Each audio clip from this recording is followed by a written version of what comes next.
Hello friends, आज आप लोगों के लिए लेके आया हूँ बहुत ही इम्पोर्टेंट टॉपिक डेट इज़ लाभ हानि यानी कि प्रॉफिट लॉस। ये इतना इम्पोर्टेंट टॉपिक है कि हमें सिलेबस से लेके फिफ्थ के बाद सिक्स सेवन्थ एट्थ से लेके ट्वेल्थ तक और कंपटीशन में भी देखने को हमेशा मिल ही जाता है। और अगर ये हमारा बेसिक से क्लियर है तो हम काफ़ी मार्क्स इससे गेन कर सकते हैं, क्योंकि ये टॉपिक लगभग हर जगह पे हमें देखने को मिलता है। कंपटीशन का हो, चाहे वो रेलवे हो, चाहे वो एसएससी जीडी हो, एसएससी सीजीएल तक ये टॉपिक जाता है। तो इसलिए आज हम इसके कुछ कॉन्सेप्ट्स देखेंगे और उससे रिलेटेड कुछ क्वेश्चंस देखेंगे। सबसे पहले तो प्रॉफिट लॉस मतलब हम सभी को पता है, प्रॉफिट मतलब लाभ, लॉस मतलब हानि, फ़ायदा और नुकसान वाली बात है। इसमें सबसे इंपॉर्टेंट जो हमारे लिए होता है वो होता है क्रय मूल्य। क्रय मूल्य का मतलब होता है कि जिस पर खरीदा जाए, जिस रेट पर कोई सामान खरीदा गया उसे हम क्रय मूल्य बोलते हैं। यहाँ पर क्रय मूल्य अपने आप में हमारे पूरे लाभ हानि टॉपिक का सबसे इंपॉर्टेंट पार्ट हो जाता है। यहाँ पे क्रय मूल्य के बारे में दो तीन बातें हमें याद रखनी होती है। क्रय मूल्य जो है अपने आप में किसी भी चीज़ का 100% होता है, यानी कि इसके ऊपर हम लाभ प्रतिशत, हानि प्रतिशत, लाभ हानि कुछ भी निकाल सकते हैं। उसके बाद हमारा आता है विक्रय मूल्य। विक्रय मूल्य मतलब जिस पर बेचा जाए, कोई भी माल किस रेट पर बेचा जा रहा है उसे हम विक्रय मूल्य बोलते हैं। ये बिल्कुल बेसिक सी चीज़ें हैं जो आपको वैसे तो याद होगी, फिर भी एक बार हम इनको रिवाइज कर लेते हैं। प्रतिशत लाभ और प्रतिशत हानि। इससे पहले हमारे पास नॉर्मल लाभ और नॉर्मल हानि भी आता है, वो आप लोगों को पता होगा, इसलिए फिर भी एक बार रिवाइज कर लेता हूँ मैं। नॉर्मल जो एक्चुअल लाभ होता है, जब कोई वस्तु कम रेट पर खरीदी जाए और ज़्यादा पर बेच दी जाए तो लाभ होता है। और अगर कोई वस्तु ज़्यादा पर खरीदी जाए और कम पर बेच दी जाए तो हानि हो जाती है, नुकसान हो जाता है। उसी को हम परसेंटेज में कन्वर्ट करके यहाँ पर देखते हैं कि प्रतिशत लाभ क्या होता है। प्रतिशत लाभ मतलब जो 100 रुपये पर लाभ हुआ या 100 रुपये पर हानि हुई है ना, 100 रुपये पर होने वाली 100 रुपये पर होने वाला लाभ, यहाँ पर हमारे पास प्रतिशत लाभ हो जाता है। टोटल जो होगा वो तो हम इस तरीके से निकालेंगे, लाभ बटे क्रय मूल्य इंटू 100, ये फॉर्मूला है। प्रतिशत लाभ का फॉर्मूला है लाभ बटे क्रय मूल्य इंटू 100। और प्रतिशत हानि भी वही कि 100 रुपये पर कितनी हानि हो रही है, 100 रुपये पे होने वाली हानि, ये हमारा प्रतिशत हानि हो जाती है। 100 रुपये पे होने वाली मतलब उसका फॉर्मूला ये है हानि बटे क्रय मूल्य इंटू 100, लाभ बटे क्रय मूल्य इंटू 100। इससे हमारे पास प्रतिशत लाभ प्रतिशत हानि आ जाता है। क्रय मूल्य विक्रय मूल्य है हमारा। थोड़ा सा इंग्लिश में भी हम देखते हुए चलेंगे कि क्रय मूल्य यहाँ पे हमारा CP होता है, कॉस्ट प्राइस, विक्रय मूल्य SP सेलिंग प्राइस, और प्रतिशत लाभ प्रतिशत हानि, ये सब कुछ। इससे रिलेटेड कुछ क्वेश्चंस हम करेंगे तब और ज़्यादा मज़ा आएगा। अभी के लिए ये कॉन्सेप्ट है, आगे की साइड में हम क्वेश्चंस सोल्व करेंगे। एक व्यक्ति ने एक साइकिल 1200 रुपये में खरीद कर 1500 रुपये में बेच दी, लाभ प्रतिशत क्या है। हालांकि ये बहुत ही बेसिक सवाल है दोस्तों, इसमें हमें ज़्यादा कुछ करना नहीं है, लेकिन शुरुआत हम बिल्कुल बेसिक से कर रहे हैं, इसलिए हम यहाँ पे बेसिक से शुरुआत करेंगे। इसमें लाभ प्रतिशत हमसे पूछा है। लाभ प्रतिशत से पहले हमें एक्चुअल लाभ पता होना चाहिए कि एक्चुअल लाभ है कितना। अगर वो हमें पता है तो फिर हम निकाल सकते हैं ना। तो एक्चुअल लाभ अगर हमें पता है, उसके बाद हम इसको बेसिक सा परसेंटेज का जो फॉर्मूला है, इस फॉर्मूले को यूज़ किए बिना ही जो परसेंटेज का कॉन्सेप्ट होता है कि हम किसी भी वस्तु को 100 पर अगर जो लाभ हो रहा है वही हमारा लाभ परसेंटेज यहाँ पे बन जाता है।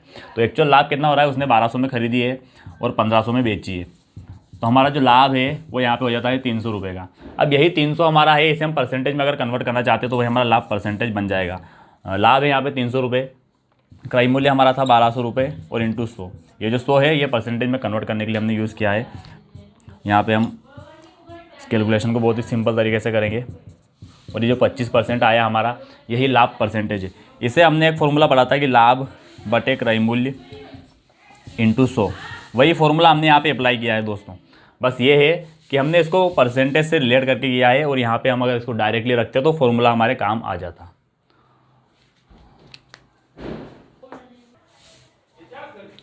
किसी वस्तु के क्रय मूल्य और विक्रय मूल्य का अनुपात 5:6 है तो लाभ प्रतिशत क्या है। देखो दोस्तों, बहुत ही बेहतरीन सवाल है ये।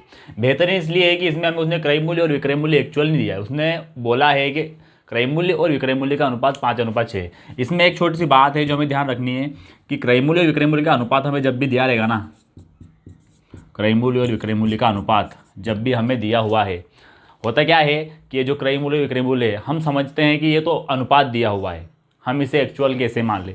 पर आप देखिए कि उसने हमसे क्रय मूल्य और विक्रय मूल्य का अनुपात देने के बाद लाभ कितना है या हानि कितनी है वो नहीं दिया है, वो नहीं पूछा है। उसने हमसे क्या पूछा है कि क्रय मूल्य और विक्रय मूल्य का अनुपात ये है, हमें लाभ प्रतिशत या हानि प्रतिशत बताना है। तो इसके लिए हमें फ़ायदा ये मिलता है कि हमें इसमें एक्चुअल क्रय मूल्य या विक्रय मूल्य निकालने की कोई ज़रूरत नहीं है, क्योंकि क्या है कि क्रय मूल्य और विक्रय मूल्य का अनुपात जो इसमें दिया हुआ है हमें 5:6 है। तो आप क्या समझते हैं, इसका जो भी क्रय मूल्य होगा वो 5 के मल्टीपल्स में होगा, विक्रय मूल्य का जो भी एक्चुअल प्राइस होगा वो 6 के मल्टीपल्स में होगा, और फाइनली जब हम माइनस करके प्रतिशत निकालेंगे तो सेम ही आ जाना है। इतना आपको पता होना चाहिए। तो क्रय मूल्य और विक्रय मूल्य का अनुपात अगर हमें दिया हुआ है ना, तो हमें लाभ और हानि प्रतिशत निकालने में कोई प्रॉब्लम नहीं होनी चाहिए। हमें यही मान के चलना है कि क्रय मूल्य 5 रुपये है, विक्रय मूल्य 6 रुपये है। तो उस हिसाब से हम क्या मान सकते हैं, लाभ कितना हो रहा है यहाँ पर 6 - 5, यानी कि 1 रुपये का हमारा यहाँ पे लाभ हो रहा है। इसी को हम परसेंटेज में कन्वर्ट कर देंगे। कैसे करेंगे, ये है हमारा लाभ और बटे में क्रय मूल्य है 5 और इंटू 100। तो जैसा कि आप देख रहे हैं यहाँ पे हमारे पास 20% का लाभ आ चुका है। बहुत ही बेहतरीन सवाल था। इस तरीके के सवाल हमें बहुत सारे कंपटीशन में भी देखने को मिलते हैं, हालांकि क्लासेस में नहीं मिलते हैं, थोड़ा सा इसका लेवल लॉजिकल है, लेकिन कंपटीशन में बहुत सारे हमें देखने को मिलते हैं। एक घर 2 लाख रुपए में खरीदा गया और 50,000 रुपये इसकी मरम्मत पर खर्च किए गए। 20% लाभ कमाने के लिए घर को कितने में बेचा जाए। सवाल बहुत ही बेहतरीन है और मज़ेदार है। इसमें मैं थोड़ा सा लॉजिक लगाना है, थोड़ा सा हमें सोचना है। सोचना ये है कि एक घर अगर 2 लाख रुपए में ख़रीदा गया और 50,000 रुपये हमने इसकी मरम्मत पर खर्च कर दिए, तो अभी हमें ये घर टोटल पड़ा कितने में। क्या ये घर हमें 2 लाख रुपये में पड़ा, यह हमें 2.5 लाख रुपये में पड़ा। एक्चुअली लिया हमने इसे 2 लाख में था, लेकिन इसकी मरम्मत पर हमने जो पैसा खर्च किया वो भी हमारी जेब से लगा। भाई हमारी जेब से ही देंगे ना, आप सामने वाला तो उसकी मरम्मत करवा के देगा नहीं हमें। तो इसलिए जो 50,000 रुपये हमने लगाए हैं, तो ये दोनों जुड़ के जो टोटल हमारा क्रय मूल्य है वो बनता है यहाँ पर 2.5 लाख रुपये। ठीक है, यानी कि वो मकान हमें 2.5 लाख रुपये का पड़ गया। ठीक है, अभी हमें यह निकालना है कि अगर 20% का लाभ उस पर कमाना चाहते हैं तो कितने में बेचे। वैसे तो 2-2.5 लाख रुपये में आजकल मकान मिलता नहीं है, ठीक है, फिर भी हम मान लेते हैं कि चलो मिल गया होगा। तो अगर उसमें हमें 20% का लाभ कमाना है, देखो एक तो बेसिक तरीका होता है कि हम क्या करें कि क्रय मूल्य जो है 2.5 लाख रुपये, इसी का 20% निकालें। ठीक है, और फिर उसी को उसमें जोड़ दें जो क्रय मूल्य हमारा है उसमें। ये भी है, और एक और तरीका भी है कि हम क्या करते हैं कि मैंने बताया था आपको कि क्रय मूल्य जो है अपने आप में 100% होता है। क्रय मूल्य अपने आप में 100% होता है, तो ये तो 100% है। ये जो क्रय मूल्य है ये अपने आप में 100% है, लेकिन मुझे 20% का लाभ भी कमाना है, यानी कि मुझे अब इसे 100% में ना बेच के 120% में बेचना है। इतना सही तो है। जैसे ये जो 2.5 लाख रुपए हैं, मुझे अभी इस 2.5 लाख रुपए से इसको 20% और एक्स्ट्रा लेना है, यानी कि मुझे 120% में बेचना है। तो इसका 120% जो भी होगा वो हमें निकाल देना है। ठीक है, 2 0 से 2 0 हमारी कट गई यहाँ पर, 12 5 60 और 12 24 6 30। तो यानी कि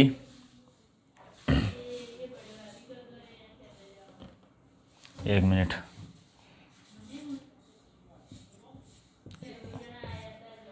यानी कि इस तरीके से वो मकान जो है हमें 3 लाख रुपए में बेचना पड़ेगा। ठीक है, इसके 2 तरीके हैं। एक तो बेसिक सा तरीका जो होता है कि हम क्या करते हैं, क्रय मूल्य का लाभ परसेंट या हानि परसेंट पहले निकालते हैं, उसके बाद उसे लाभ हो रहा है तो प्लस कर देंगे, हानि हो रही है तो माइनस कर देंगे। और एक ये भी है कि 2.5 लाख रुपये में हमें वो पड़ रहा है।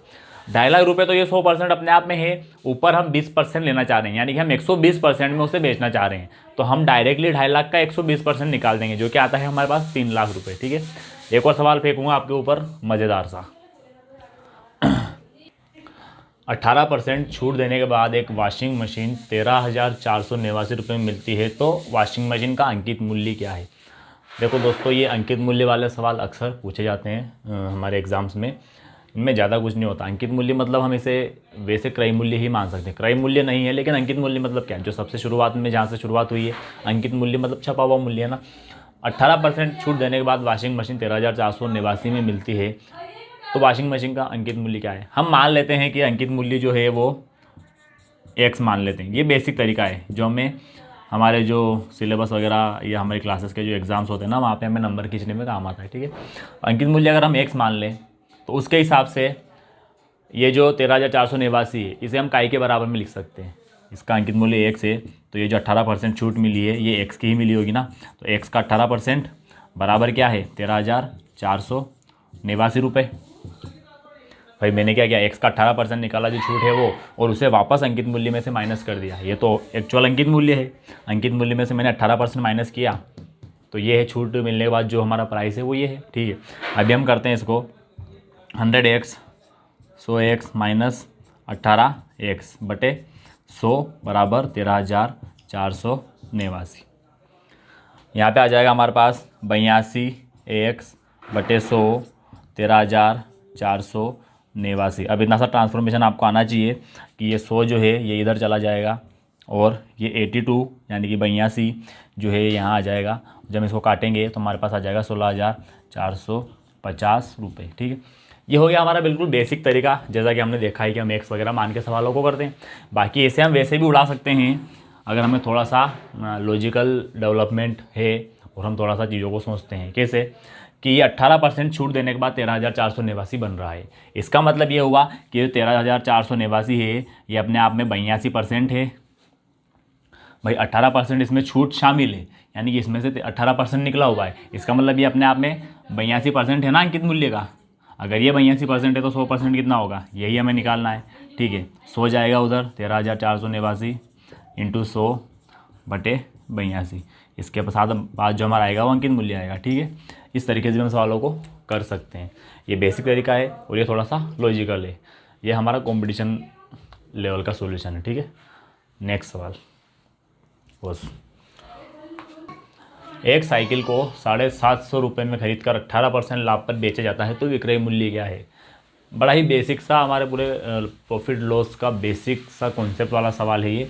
इसको भी हम दो तरीके से कर सकते हैं। देखिए फ्रेंड्स, एक साइकिल को 750 रुपये में खरीदा और 18% लाभ पर हम उसे बेचना चाह रहे हैं।